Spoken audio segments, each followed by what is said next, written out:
Assalamualaikum warahmatullahi wabarakatuh. Halo semua, perkenalkan nama saya Dea Ramadhani dari jurusan D3 Keperawatan dengan NIM P01720125067. Baiklah, pada video kali ini saya akan menjelaskan mengenai fenomena kejadian masalah kesehatan jiwa di Eropa, Asia, dan Indonesia. Perlu kita ketahui, apa sih kesehatan jiwa itu? Kesehatan jiwa merupakan kondisi ketika seseorang mampu menyadari potensi dirinya mengenai tekanan hidup sehari-hari, bekerja secara produktif, serta berkontribusi kepada masyarakat. Menurut World Health Organization atau WHO, kesehatan jiwa adalah bagian yang tidak terpisahkan dari kesehatan secara keseluruhan.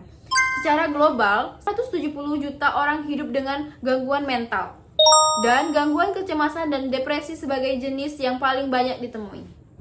Fenomena yang pertama yaitu kejadian masalah kesehatan jiwa di Eropa. Di kawasan Eropa, masalah kesehatan jiwa masih menjadi tantangan besar. Gangguan yang paling sering ditemukan adalah depresi dan gangguan kecemasan. Faktor penyebabnya antara lain tekanan pekerjaan, kesepian, terutama pada lansia, serta perubahan gaya hidup yang meningkatkan stres psikologis. Meskipun negara Eropa umumnya memiliki sistem pelayanan kesehatan jiwa yang lebih baik dan kesadaran masyarakatnya yang tinggi, jumlah penderita gangguan mental tetap cukup besar, sehingga menjadi perhatian pemerintah dan tenaga kesehatan. Fenomena yang kedua yaitu fenomena kejadian masalah kesehatan jiwa di Asia. Di Asia, kejadian gangguan kesehatan jiwa juga terus meningkat. Faktor-faktor yang mempengaruhi antara lain tekanan akademik pada pelajar, beban pekerjaan, urbanisasi, masalah ekonomi, serta stigma terhadap penderita gangguan jiwa. Di beberapa negara Asia, masyarakat masih menganggap gangguan jiwa itu sebagai suatu yang memalukan, sehingga banyak penderita tidak segera mencari pertolongan. Selain itu, akses terhadap layanan kesehatan jiwa di beberapa wilayah masih terbatas. Fenomena kejadian yang ketiga yaitu masalah kesehatan jiwa di Indonesia. Di Indonesia, masalah kesehatan jiwa juga menjadi isu kesehatan masyarakat yang penting. Gangguan yang sering dijumpai meliputi depresi, gangguan kecemasan, dan sinkronvensia. Tantangan yang masih dihadapi adalah rendahnya kesadaran masyarakat, adanya stigma dan diskriminasi terhadap orang yang memiliki gangguan jiwa, serta belum meratanya akses pelayanan kesehatan jiwa, terutama di daerah terpencil. Pemerintah terus berupaya meningkatkan layanan kesehatan jiwa melalui puskesmas, rumah sakit, edukasi masyarakat, serta program promotif dan preventif. Selanjutnya saya akan menjelaskan pengertian kesehatan jiwa menurut WHO dan Undang-Undang Kesehatan di Indonesia. Menurut World Health Organization atau WHO, kesehatan jiwa adalah keadaan kesejahteraan mental yang memungkinkan seseorang mampu mengatasi tekanan hidup, menyadari kemampuannya, belajar dengan bekerja dengan baik, serta memberikan kontribusi kepada masyarakat. WHO juga menegakkan bahwa kesehatan jiwa bukan hanya tidak adanya gangguan mental, tetapi merupakan bagian penting dari kesehatan secara menyeluruh. Sementara itu, menurut Undang-Undang Nomor 17 Tahun 2023 tentang kesehatan jiwa adalah kondisi ketika seseorang dapat berkembang secara fisik, mental, spiritual, dan sosial, sehingga memberikan kontribusi bagi komunitasnya. Definisi ini sejalan dengan prinsip yang sebelumnya diatur dalam Undang-Undang Nomor 18 Tahun 2014 tentang kesehatan jiwa. Dan terakhir saya akan membahas apa sih peran perawat dalam pelayanan kesehatan jiwa?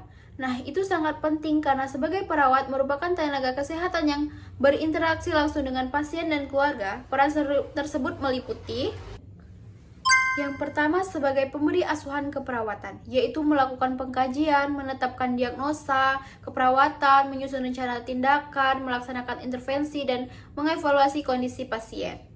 Yang kedua, sebagai edukator, yaitu memberikan pendidikan kesehatan kepada pasien dengan keluarga mengenai gangguan jiwa, pengobatan, kepatuhan minum obat, serta cara mencegah kekambuhan. Yang ketiga, sebagai konselor, yaitu membantu pasien mengungkapkan perasaan, mengatasi masalah psikologis, dan meningkatkan kemampuan coping terhadap stres. Yang keempat, sebagai advokat, yaitu melindungi hak-hak pasien, menjaga kerahasiaan informasi, serta memastikan pasien memperoleh pelayanan kesehatan yang aman, bermutu, dan sesuai dengan kebutuhannya. Yang kelima, sebagai kolaborator, yaitu bekerja sama dengan dokter, psikolog, psikiater, pekerja sosial, dan tenaga kesehatan lainnya untuk memberikan pelayanan yang komprehensif. Yang keenam, sebagai koordinator, yaitu mengkoordinasikan pelayanan kesehatan agar pasien memperoleh perawatan yang berkesinambungan baik di rumah sakit maupun setelah kembali ke masyarakat. Yang ketujuh, sebagai peneliti yaitu menerapkan praktik keperawatan berbasis bukti atau evidence atau praktik untuk meningkatkan mutu pelayanan kesehatan jiwa. Baiklah, di sini saya akan menyimpulkan dari 3 topik yang telah saya bahas di awal tadi, yaitu sebagai kesimpulan, kesehatan jiwa merupakan bagian penting dari kesehatan secara menyeluruh. Fenomena di Eropa, Asia, maupun Indonesia menunjukkan bahwa masalah kesehatan jiwa masih menjadi tantangan yang penting perlu mendapatkan perhatian bersama. Oleh karena itu, perlu upaya untuk meningkatkan kesadaran masyarakat, mengurangi stigma, dan memperluas akses pelayanan kesehatan jiwa. Sebagai calon perawat, kita juga memiliki peran penting dalam memberikan asuhan keperawatan, serta edukasi, dukungan, serta kerjasama dengan tenaga kesehatan lainnya, agar pasien mendapatkan layanan yang optimal. Semoga dengan adanya penjelasan ini dapat menambahkan pemahaman kita tentang pentingnya menjaga kesehatan jiwa. Mungkin itulah tadi penjelasan dari saya. Lebih dan kurang saya mohon maaf. Saya akhiri. Wassalamualaikum warahmatullahi wabarakatuh.